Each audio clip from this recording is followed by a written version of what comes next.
What's up mga kapanga, nagbabalik na naman tayo sa ating reaction video. Pero bago natin simulan, like and subscribe naman sa ating YouTube channel.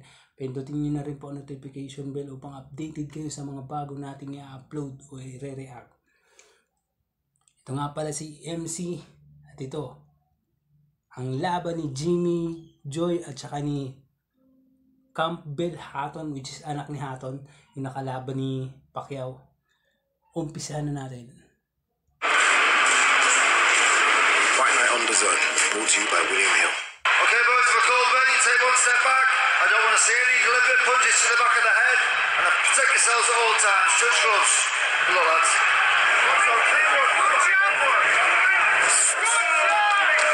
Ito, round 1. Pero nakikita na natin si Hatton na sumusugod na siya. Medyo nagmana talaga ito sa papa niya eh. Diba? Nung laban din ni Pacquiao at ni Hatton, siya din yung sumusugod, diba?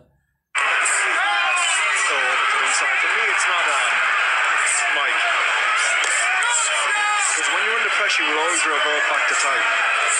You go back to your old habits. Barry Smith in the corner, telling Campbell Hatton not to panic on the inside when they're in clinches. Malakas din subuntok ng anak ni Hatton ha. At saka meron din siyang galaw. Pero nakikita din natin sa kay Jimmy na lumalaban din. Andun din yung depensa at saka yung yung layo niya kay Hatton. To wriggle his way free and also talking about cutting off the ring. As Flint moves towards his left with a right hand to the body.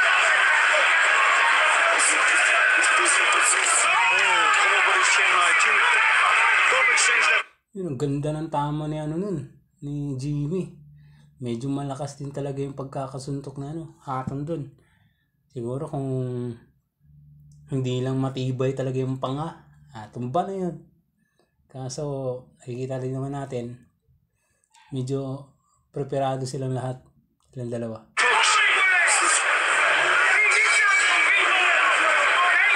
He needs to stick to his boxing, be disciplined.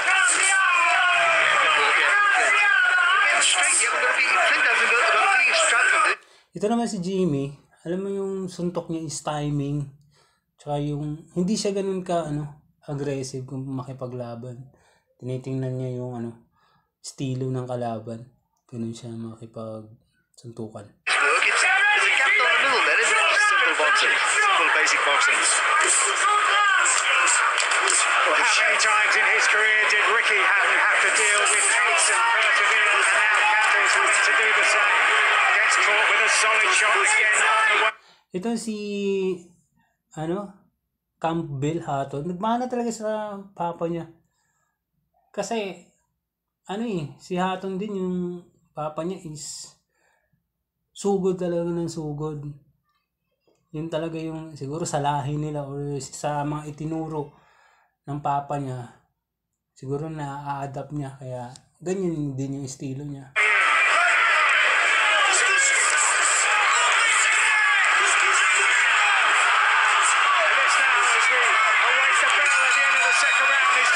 To the fight that we remember from first time around. Those the body shots being asked for by Barry Smith in the corner as a speck of blood from that cut appears on our nose here over inside. Yun, ang lakas ng suntok na yun. Parang bigay todo talaga. There's the right hand from Campbell Hatton over the top. There it is again. He might have hurt Flint there. Big attack this from Campbell Hatton with more than a minute to go in the third round. Right in Jimmy Joe Flint's corner. Spilling his work a little bit there.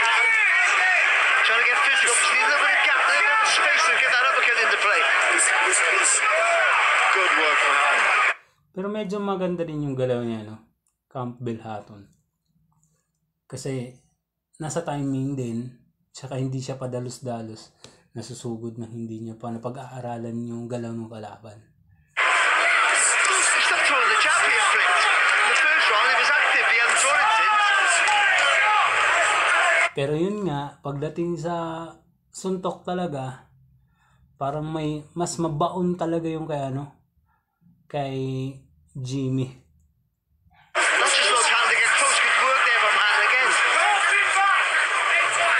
it's the defense that's letting both of these guys down because they're being offensively, they're both being having success and doing well. It's just when they get finished punching.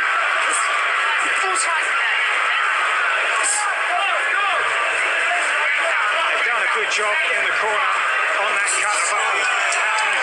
Yung nakita mo yung footwork niya. Gayang-gaya talaga sa papa niya. Kung paano nagwi-wave yung katawan. Solidly again in the closing seconds of the round. Big shots from Flint. So what's made the difference, Mike? He just picked up his feet and got a little bounce, a little rhythm to his work. Good end to the round for Flint after being in trouble. Shot there, I think that's it, right hand. And again, applauded by Ang kagandahan lang kasi kay Campbell Hatton, andun yung fighting spirit niya na gusto niyang ipanalo yung laban. his team in the corner. Technique there from Hatton, they'll make it a minute. No result with the body shot. Stay tight. Finish low. Good shot, Jimmy. Long way. Long.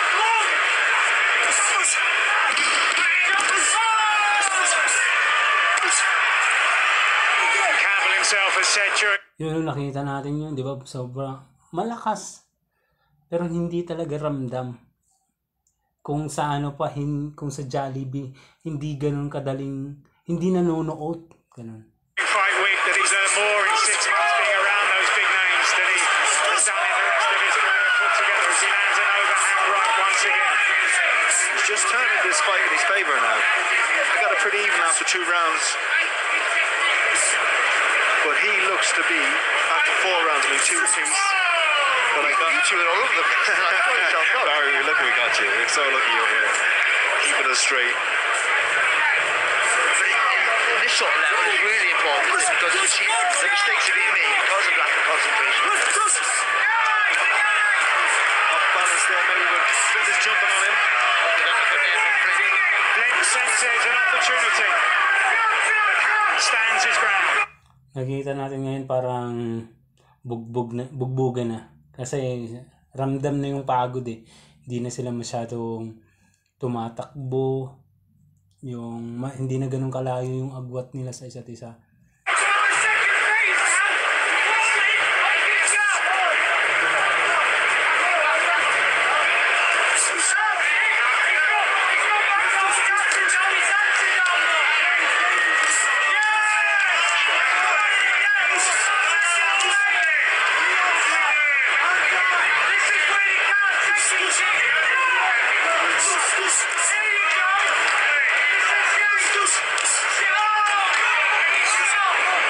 At saka sa tingin ko si Jamie parang meron na siyang experience.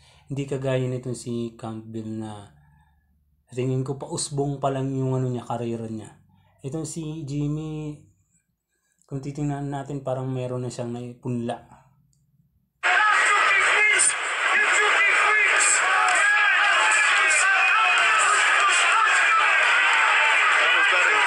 Shots had just stepped out of range. Chin was still high. I do agree with you, Barry. He is feeling the pace.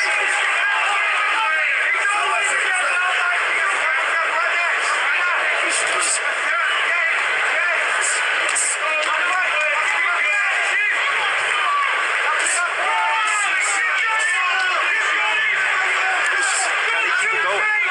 That's what we need to see. One of them both are having success, both landing good punches, having spells, but they just can't maintain it. Also stay good up. Alam mo yung galaw talaga niya, Campbell? Gayang-gaya talaga or parang meron talagang makikita mo talaga na parang nakukuha niya yung estilo ng papa niya. Ganun. Put on the inside from Flint. Taking these shots better now. Not going good home, but just taking these shots. These are your round. Ngayon nakikita na natin na parang hirap na sila. Kaya abangan natin kung sino ba talaga dito ang bibigay. Kung meron bang mananakdown or aabot ba sila sa round 12. Says stepping ball in the corner with Jimmy Joe Flint. Coming from the gym that has been flying this year with successes for Terry Harper and Connor Kelsall and Josh Padley on that massive Wembley Stadium. Pero same sila. Mga basag na yung muka. Ano, nakita naman natin parang dumudugo na yung mga mukha nila. Hindi naman talaga maiiwasan yan. Maliban na lang kay Casemiro yung laban niya ngayon kay Sanchez na wala man lang kahit konting galos o pasa. Against Mark Chamberlain. Now Flint's looking to build on what was a good 7th round for him.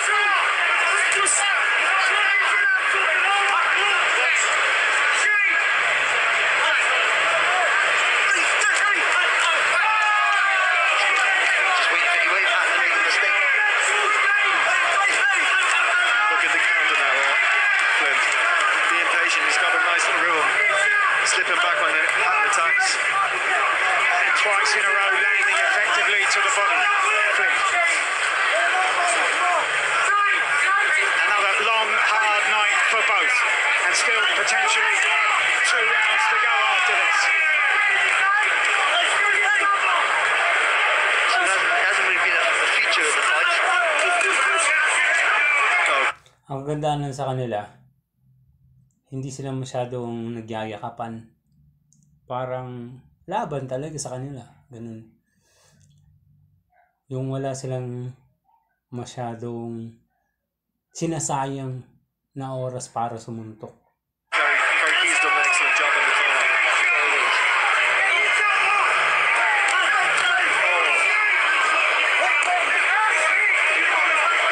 A warning for use of the head from Steve Gray to both of them, but fortunately for those of us watching, that hasn't been a real factor. Yes, it might well have affected Campbell Hatton, but it hasn't so far forced a premature stop. He's done a good job of uppercutting on the inside. Ayun, dumugo na yung kilay ni Campbell Hatton. Medyo, ewan ko lang kung magtatagal yan. These clinches, he's going for the uppercut all the time. Here comes Hatton. Effective this time. And we expected nothing else. It's been the pattern of the fight. It was the pattern of the first fight. Both of them having success in just about every one of the rounds. Left eye of Flint, though, closed. It's always been a bit of a problem for the round, but just now, the fact that Ito naman si Jimmy ngayon, yun ay mahilig mangyakap. Ito naman si Campbell Hatton, gusto yung kumawala kasi ayaw nung yakapan eh.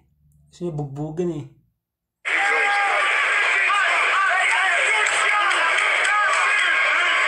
There's that uppercut on the inside. Last 30 seconds here. Big right hand from Flint. Back with the left hook. Going for the finish. Here comes Hatton. Gamely Hatton fires back with an overhand right of his own. Napakaganda talaga ng laban nila. Sa tingin ko talaga is pinaghandaan talaga nila tong pagtatagpo nila. Was clearly hurt. 20 seconds to go. Can he summon one final effort here? Campbell Hatton as Flint again swings with the right hand. They asked him in the corner, Flint, to produce a big last round. And now suddenly it's Hatton on the defensive, but suddenly swings it back onto the attack. Brilliant finish. Ayun, natapos na. Titingnan natin ngayon kung sino yung nanalo. Sa tingin nyo, comment nyo sa baba kung sino yung sa tingin yung panalo. To another cracking contest here. On the evidence of the first fight back in March, we couldn't have expected anything less. Your winner by unanimous decision, the Young Lion, Jimmy Joe Flynn. Ayun, panalo talaga si Jimmy. Yan talaga. Kasi, nakikita naman kasi natin sa galaw eh. Yung suntok kasi ni Jimmy is, sakto. Hindi siya yung bigla-bigla siyang bumibitaw na hindi siya sigurado. Ganun. Yun lang. Salamat.